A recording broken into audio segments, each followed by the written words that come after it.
کئی مرتبہ ذو معنی بات کرنے کی شریعت نے گنجائش دی ہے۔ کہیں کسی کی عزت کا مسئلہ ہو، کسی کے اوپر ظلم ہونے لگا ہو، اس کا مسئلہ ہو، کوئی بہت بڑا کوئی مسئلہ ہو نا، وہاں پہ ایسی عام چھوٹی موٹی باتوں کے اوپر یہ مسئلہ نہیں ہے۔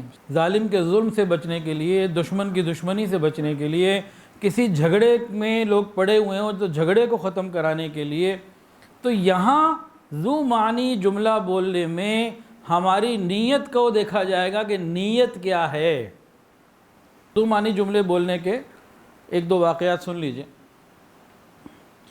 حضور پاک صلی اللہ علیہ وسلم اور صدیق اکبر رضی اللہ تعالیٰ عنہ ہجرت کے لیے تشریف لے جا رہے تھے۔ راستے میں ایک آدمی ملا، وہ صدیق اکبر رضی اللہ تعالیٰ عنہ کو پہچانتا تھا، نبی علیہ السلام کو نہیں۔ صدیق اکبر تاجر تھے، تجارت کے لیے سفر ہوتا تھا تو کس طرح کوئی بندہ ہوگا، تو اس نے پوچھا یہ کون ہے؟ تو صدیق اکبر رضی اللہ تعالیٰ عنہ نے ایک ذو معنی جملہ بول دیا۔ انہوں نے فرمایا ھذا الرجل یہدینی السبیل، یہ ایسے آدمی ہیں جو مجھے راستہ دکھاتے ہیں۔ یہ ذو معنی جملہ تھا اس وقت۔ وہ یہ سمجھا کہ شاید جس طرح گوگل میپ سے ہم راستے معلوم کرتے ہیں، اس طرح راستہ ہمیں بتانے کے لیے انہوں نے کوئی بندہ ساتھ رکھا ہوا ہے جو ان کو بتاتے رہتے ہیں اب لیفٹ مڑنا ہے، رائٹ مڑنا ہے، کہاں جانا ہے۔ جبکہ ان کی نیت یہ تھی کہ یہ مجھے ہدایت کا راستہ بتانے والے ہیں، یہ جنت کا راستہ بتانے والے ہیں۔ وہاں معاملہ کیا تھا کہ کافر پیچھے لگے ہوئے، دشمن پیچھے لگے ہوئے، جان کا خطرہ تھا رسول اللہ کی۔ آپ نے اس طرح بات کی، یہ موقع ٹھیک ہے، جھوٹ ابھی بھی نہیں بولا، جھوٹ نہیں بولا، بات ایسی کر دی کہ وہ بھی مطمئن ہو گیا اور اپنی بات بھی بچ گئی، جھوٹ نہیں بولا۔ جھوٹ بولنے کی گنجائش ذو معنی جملے میں نہیں دی جا رہی، اس کو سمجھیں۔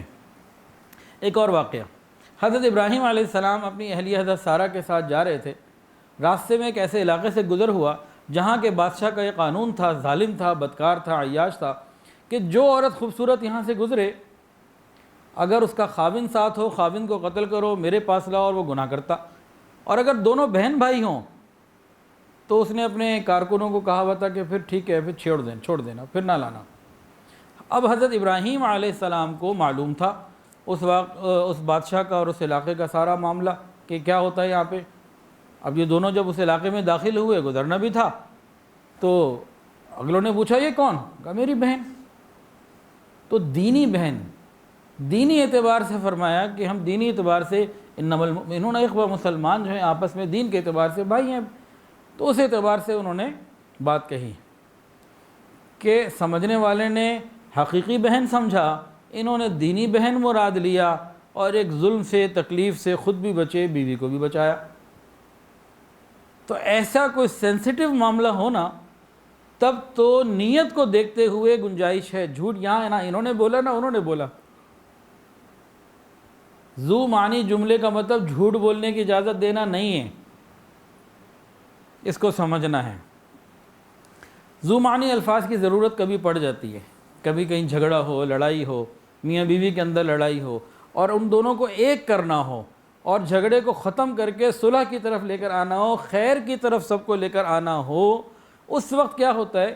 اس وقت اس قسم کے بعض جملے کی گنجائش اور رعایت رکھی گئی ہے اور انسان کر سکتا ہے، لیکن یہ سارے کا سارا معاملہ ڈیپینڈنٹ ہے ہماری نیت کے اخلاص کے اوپر کہ نیت کیا ہے۔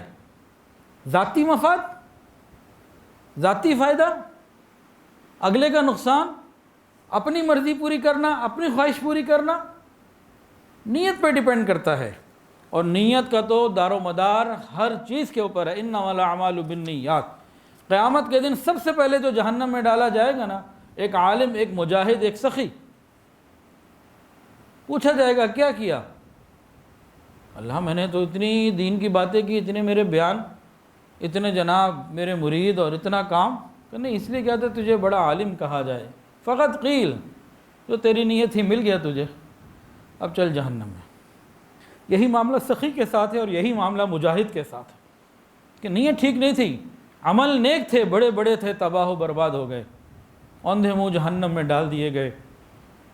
تو ذو معنی جملے میں نیت کا معاملہ ہوگا کہ ہمارا معاملہ علیم بذات الصدور ذات کے ساتھ ہے، کوئی عام معاملہ نہیں ہے۔